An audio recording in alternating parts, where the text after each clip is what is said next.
एक नगर में दो भाई राजू और दीपू नगर के एक गैराज में मैकेनिक का काम करते थे। दोनों बहुत मेहनती थे। एक दिन गैराज में काम करते हुए भाई मैं सोच रहा था, अगर हम ऐसे ही काम करते रहे तो एक दिन अपना एक गैराज खोल लेंगे और फिर जल्दी ही दूसरा और फिर तीसरा और जल्दी ही हर शहर में अपना एक गैराज होगा। ये कहने के बाद दोनों राजू और दीपू अपना काम बंद करके मुस्कुराते हुए ऊपर की ओर देखते हुए अपने ख्यालों में खो जाते हैं। सपने में राजू और दीपू अपने नए गैराज के उद्घाटन की रिबन काट रहे हैं। तभी पीछे से उसकी पीठ पर कोई धक्का देता है और दोनों घबरा के सपने से बाहर आते हैं। राजू के बगल में उसकी गैराज का मालिक, ग्रे शर्ट, काले पैंट, सिमटे हुए बाल और आंखों पे चश्मा। तुम दोनों से एक काम सही से नहीं होता। कल एक गाड़ी तुम लोगों ने बना के दी थी, ग्राहक का फोन आया था, उनकी गाड़ी से धुआं निकल रहा है और रास्ते में बंद हो गई है। ये 1 महीने में तुम्हारी 8वीं शिकायत है। मैं तुम दोनों को अभी काम से निकालता हूँ। निकल जाओ मेरे गैराज से। मालिक, पर यह भी तो हो सकता है उसकी गाड़ी खराब हो। हमने तो ठीक से ही काम किया था। खराब गाड़ियों को ठीक करना ही हमारा काम है। निकल जाओ यहाँ से। और मालिक दोनों को धक्के मार के बाहर निकाल देता है। राजू और दीपू अपने छोटे से कमरे की बिस्तर पर हैं। सामने की दीवार पर विष्णु भगवान की तस्वीर टंगी है। दीपू राजू से, भाई हम हर जगह मन लगा के काम करते हैं, फिर भी हमें हर जगह से निकाल दिया जाता है। किसी को हमारी कद्र ही नहीं। हाँ भाई, यहाँ किसी को हमारी कद्र नहीं है। चल किसी दूसरी जगह जाते हैं, वहाँ शायद हमारी कीमत हो। भाई पर हम वहाँ करेंगे क्या? याद है माँ कहती थी कि भगवान का नाम लेने से सब मिल जाता है। हाँ चल सामान बांध, अब हम यही करेंगे। भगवान का नाम लेंगे और पैसे कमाएंगे। वो कैसे? अरे हम बाबा बन के लोगों को ज्ञान देंगे और उनसे पैसे लेंगे। वो तो ठीक है, पर हम लोगों को क्या ज्ञान देंगे? अरे वही जो माँ हमें देती थी। तू ज्यादा सवाल मत कर, सामान बांध। हम राजा सूर्यदेव के चंपक नगर जा रहे हैं। चंपक नगर में राजू और दीपू गेरुए धोती और गेरुई शॉल में, कंधे तक बाल, गले में रुद्राक्ष की माला, पैरों में खड़ाऊ, कंधे पे लटकी मटमैली गठरी, कलाइयों में बंधी रुद्राक्ष की माला, एक बड़े बरगद के पेड़ के नीचे बने चबूतरे के सामने। ये राजा सूर्यदेव का चंपक नगर है। हम यहीं से शुरू करेंगे। दीपू सुन, आज से तेरा नाम दीपू नहीं दीपेश्वर है, समझा? और मैं एक सिद्ध योगी। मैं यहाँ बैठता हूँ और ध्यान करता हूँ। तू नगर में जाके ये खबर फैला कि एक सिद्ध योगी आए हैं जो हर समस्या का हल देते हैं। ठीक है, मैं जाता हूँ।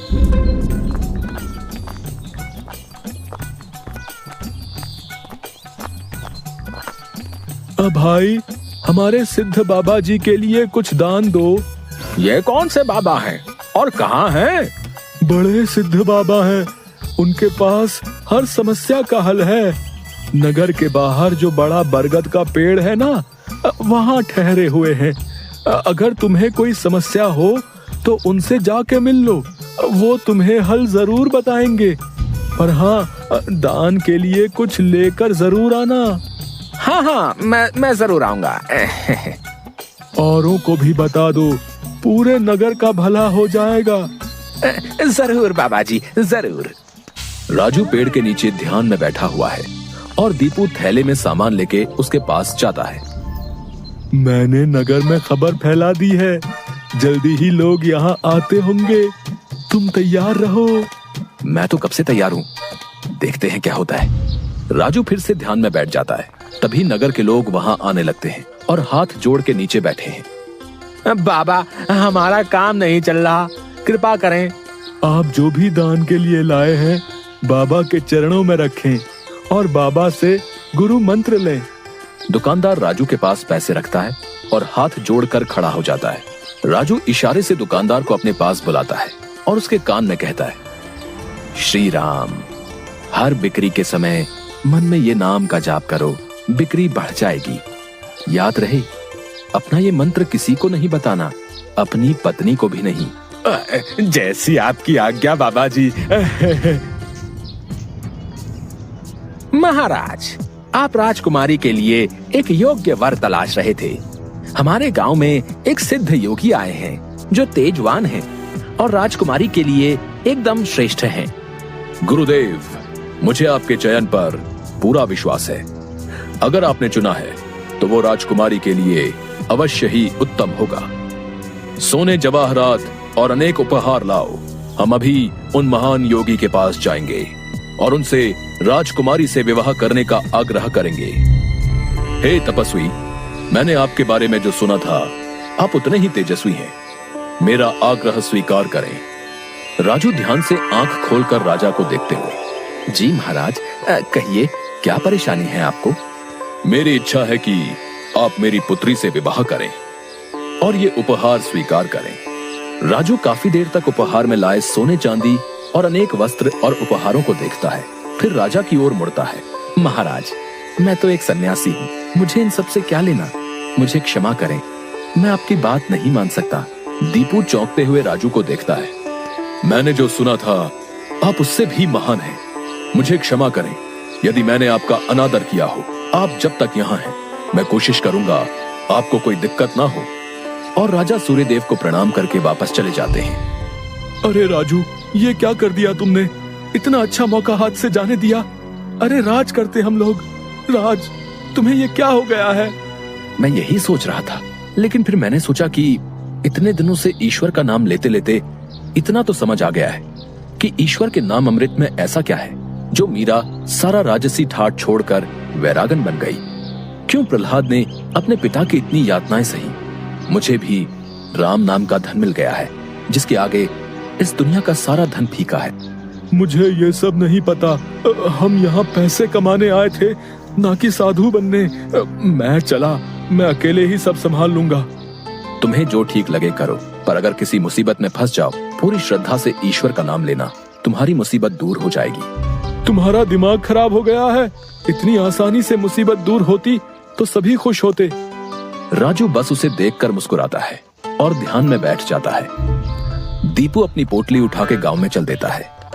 क्यों भाई, कैसा चल रहा है? हाँ भाई, सब बढ़िया है और अब घर में सुख शांति भी है। ये भी बेवकूफ बन गया। राजू है तो चालाक। उसने ऐसी युक्ति की कि कोई उस पर सवाल नहीं उठा सकता। कुछ राशन दान करो। जरूर। दुकानदार राजू के थैले में चावल डालने जाता है।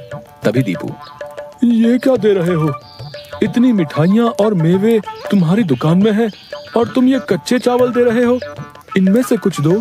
पर बाबा तो ये सब नहीं कहते। तुम्हें क्या करना है? जितना कह रहा हूँ वो करो। दीपू आगे जाता है और जोहरी की दुकान में दुकानदार से, और भाई जोहरी, कैसी चल रही है दुकानदारी? बाबा की कृपा से सब बढ़िया चल रहा है। कहिए क्या सेवा करूं? बाबा के लिए कुछ दान दो। इससे पहले कि इन्हें मेरी असलियत पता चले, इनसे तगड़ा दान लेके गांव से गायब हो जाऊंगा। फिर ये लोग राजू के पीछे पड़ेंगे तो उसे समझ आएगा। बाबा के लिए कुछ दान दो। जौहरी पैसे निकाल कर देने लगता है। अरे ये क्या भीख दे रहे हो? बाबा की कृपा से तुम्हारी दुकान चल रही है। इतने सारे जवाहरात हैं, इनमें से दो कुछ कीमती सा। जितना दोगे उससे ज्यादा मिलेगा। ये बाबा को क्या हो गया है? कोई नहीं, बाबा को देने से मेरा क्या घटेगा। जौहरी एक सोने की हार दीपू को दे देता है। ये लीजिए बाबा। अच्छा धन बटोर लिया है मैंने। इससे काफी दिनों तक काम चल जाएगा। बड़ी भूख लग गई है, कुछ मिठाइयाँ खा लूं। दीपू एक पेड़ के नीचे बैठ के मिठाइयाँ खाने लगता है। तभी वहाँ 4 डाकू, चेहरे पे नकाब, काले कपड़े और हाथ में छुरी लेकर आ जाते हैं। जो कुछ भी है वो हमें दे दो, नहीं तो हम तुम्हें मार डालेंगे। दीपू डर से अपनी पोटली उन्हें दे देता है। तभी डाकुओं के सरदार का नकाब खुल जाता है। दीपू उसे देख लेता है। अब तुझे मरना होगा, क्योंकि तूने मेरा चेहरा देख लिया है। हे भगवान, ये क्या हो रहा है? कैसे बचूं इनसे? भागने की कोशिश की तो ये लोग पकड़ लेंगे। क्या करूं? तभी उसे राजू की बात याद आती है। अगर किसी मुसीबत में फंस जाओ, पूरी श्रद्धा से ईश्वर का नाम लेना, तुम्हारी मुसीबत दूर हो जाएगी। दीपू आंखें बंद कर घुटने पर बैठकर, हे नारायण मेरी रक्षा करो, हे नारायण मेरी रक्षा करो। डाकू का सरदार दीपू को उठाकर, सुन, राजा के सिपाही हमारी ओर आ रहे हैं, इसलिए तुझे छोड़ रहे हैं। अगर तूने किसी को हमारे बारे में बताने की कोशिश की तो तुझे जिंदा नहीं छोड़ेंगे। ये ले अपनी पोटली। डाकू भाग जाते हैं। दीपू सामने से सिपाहियों को आते देख मन में, हे नारायण, मुझसे भूल हुई जो मैं राजू की बात को समझ नहीं पाया। मैं राजू के पास वापस जा रहा हूँ और उसके साथ रहकर आपके ध्यान में अपना जीवन बिताऊंगा। मुझे माफ कर दो राजू, मैं ईश्वर के नाम की महिमा को नहीं समझ पाया, पर अब मैं समझ गया हूँ और तुम्हारे साथ ईश्वर के नाम का धन कमाना चाहता हूँ। राजू दीपू को गले से लगाता है